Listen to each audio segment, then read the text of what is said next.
Okay, wait. Hold on, I'm sorry. Do you guys know that was like the intro theme that we did for the news announcements at my school? Sorry, anyway, just thought I would share.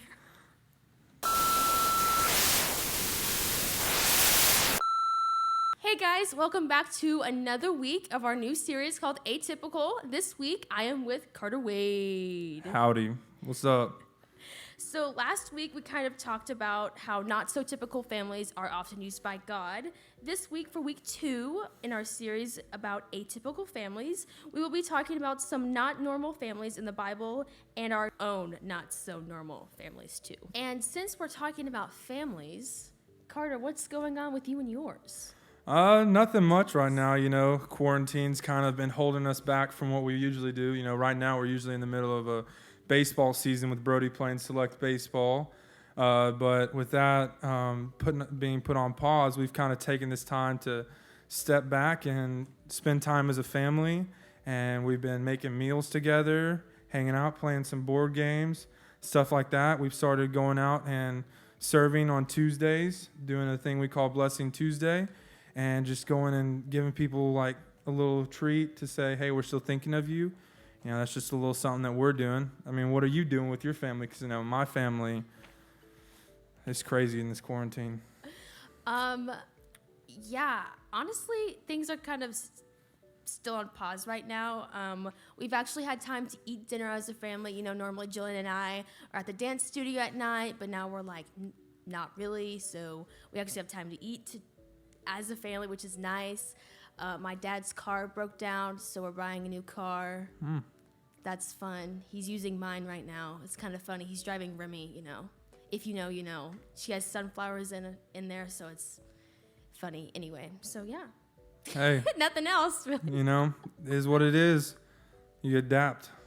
Because, normal families after quarantine, we don't know what normal's going to look like because normal is changing. All right, so today, to start us off, we're going to do a little bit of an activity where we will split you guys up into groups, and we're going to each give you a scenario, and you'll work through that scenario with your groups, and you will make it to where when we come back, we'll discuss how you handled that scenario as a family and what you did to solve and work through it with prayer and stuff like that.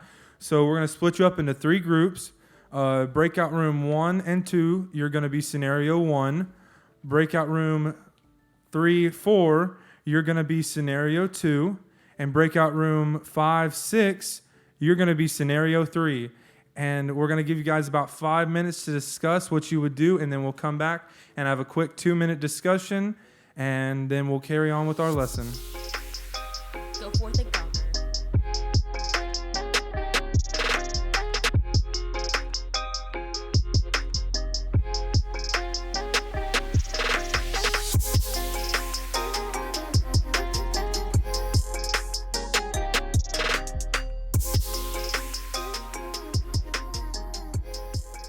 All right, guys, I think that was a great discussion about atypical families and talking about those scenarios. And I just wanted to, share a quick story with you guys on a scenario that I went through with my family and how we handled it through the power of prayer.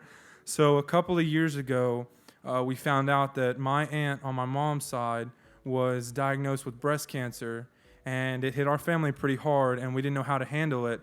And, we thought, well, what should we do? How can we help? We felt powerless. And one thing that we came up with was, all we can do is pray because it's in God's hand and there is power in prayer. And so we prayed and prayed and prayed. And I am happy to say that today my aunt is breast cancer free. She fought breast cancer and there is no trace of it left over. And that just shows that the power of prayer is very, very mighty, and God does a lot of things when you're a good and faithful servant and you pray and ask for things. Because if you pray and don't have faith, you won't receive it. But if you have faith when you pray, God will come through. Now I want to cut into a little bit of scripture, Genesis 13, 1 through 13. Last week we met Adam and Eve's family, and we talked about the world's very first family. and we saw how their story went very wrong as a result of their choices to disobey God and hurt each other.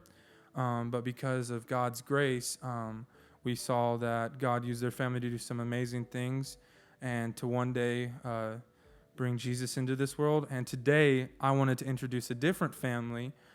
Today, I wanted to talk about a family that lived generations after Adam and Eve, which is Abraham. And you may have heard of him. He's very, very popular in the Bible. He's an important person in the history of our faith because of an important promise God made to him. I'm going to tell you guys a little bit more about Abraham. So Genesis 13:1 through 13 says, "So Abram went up from Egypt to Negev with his wife and everything he had, and Lot went with him. Abraham had become very wealthy in livestock and in silver and gold.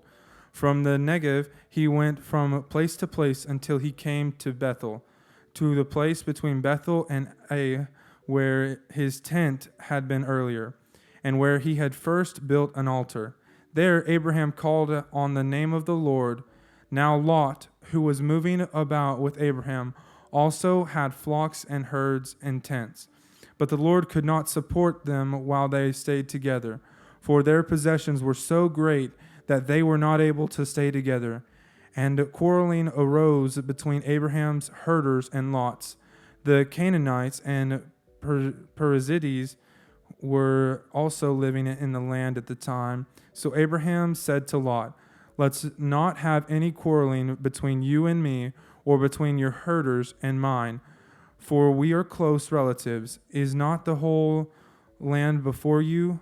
Let's part company. If you go to the left, I'll go to the right. If you go to the right, I'll go to the left.' Lot looked around and saw that the whole plain of the Jordan towards Zoar was well watered, like the garden of the Lord, like the land of Egypt. So Lot chose for himself the whole plain of the Jordan and set out towards the east. The two men parted company. Abraham lived in the land of Canaan, while Lot lived among the cities of the plain and pitched his tent near Sodom." So we see in this story where Abraham and Lot were like many of our families today. They fought. In fact, they fought so much that they had continued living near each other. They probably would have hated each other. So Abraham and Lot moved to completely different cities. And sometimes it requires you to take a step back and separate yourself, like what we're doing right now. We're separating ourselves from other people and social distancing. And maybe God is showing us that we need to take a step back and spend time with our families and to, grow stronger together and come out stronger Christians as a family after this whole entire quarantine happens. Now I'm going to transition into my good friend Brenna. Thanks, Carter. We'll get back to you on Lot in a second, but I want to tell you a little bit more about Abraham so you can understand how atypical his family really was. Abraham and his wife Sarah were really, really old. They didn't have any kids, but were visited by messengers of God who told them that Sarah was going to have a baby. I want you to imagine your grandma telling you that God sent her messengers to say she was going to have a baby. You'd probably be a little concerned about your grandma's mental state and how atypical Abraham's family really was. And now, let's get back to Abraham and Lot. Abraham and Lot had a long history of disagreements. They fought so much that they had to move to different cities. Okay, Lot said, "Peace out, I'm moving away." And then Abraham found out that God was going to destroy a city, and he was like, "Wait, hold up. My brother's in there. He's a righteous man. You got to let him out." And so God was like, okay, we'll see what happens. And then after God does his thing, he destroyed that city. He flattened it out. He's remembered his promise to Abraham and got Lot out of there. So even though they had all these problems, when you're fighting with someone in your family, it isn't typical to do what Abraham did, but the typical response is to fight back, hold a grudge, give into the silent treatment. Younger siblings, you know what I'm talking about. Yeah. But Abraham chose to do the atypical thing. He prayed for Lot in the middle of their conflict, that he didn't wait for an apology. He reached out through prayer, talked to God. Now I'm going to look at chapter 19, verses 27 through 29. And it says, early the next morning, Abraham got up and returned to the place where he had stood before the Lord. He looked down towards Sodom and Gomorrah, toward the land of the plain, and he saw dense smoke rising from the land like smoke from a furnace. So when God destroyed the cities of the plain, he remembered Abraham and brought Lot out of the catastrophic that overthrew the cities where Lot had lived. So there you go. Scripture just said what I said. Boom.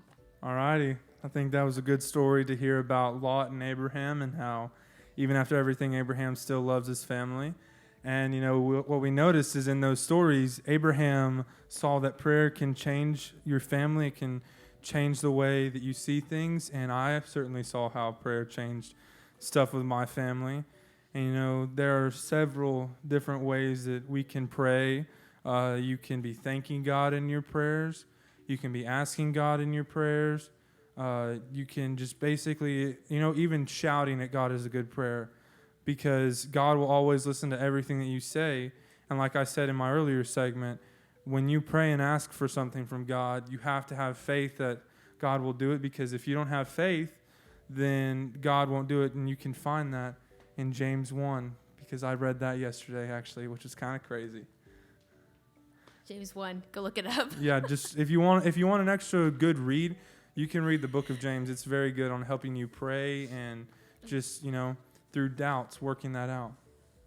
So, Brenna, what are some ways that you kind of have found that prayer in your family, it's kind of helped your family out? Just to kind of go full circle. What I find is, writing my prayers down has actually been really helpful. My mom actually bought me this prayer journal where I can write specific things down, and it doesn't have to, you don't have to do it in a specific order, it doesn't have to be a specific length or anything. Just writing it down just seems to help me remember what I want to say, or even though God knows what you're saying, just wanting to make sure I get everything out there for him to really, really know. Yeah. Seems to be beneficial. Yeah, I know. A little bit along with that, if you want to think about a recent disagreement that you've had with a family member, or a disagreement that you see often, maybe with yourself or a sibling, imagine how that conflict can be transformed if you stopped to pray instead of fight. So, for example, how do you think prayer could change your attitude, temper, or perspective? How do you think prayer could change the person you're fighting with? Or even how do you think prayer could begin to change your family's pattern of behavior in the long term? Carter and I have both seen it. It's a good way to maybe help preserve those not so great feelings towards your family in quarantine. We're all stuck together. It's going to be a while longer. So just, good reminder, good things to think about. Mm-hmm. And on that note, I'd say, for sure. See you in class. Deuces. We out. Stay classy. Stay classy, join in.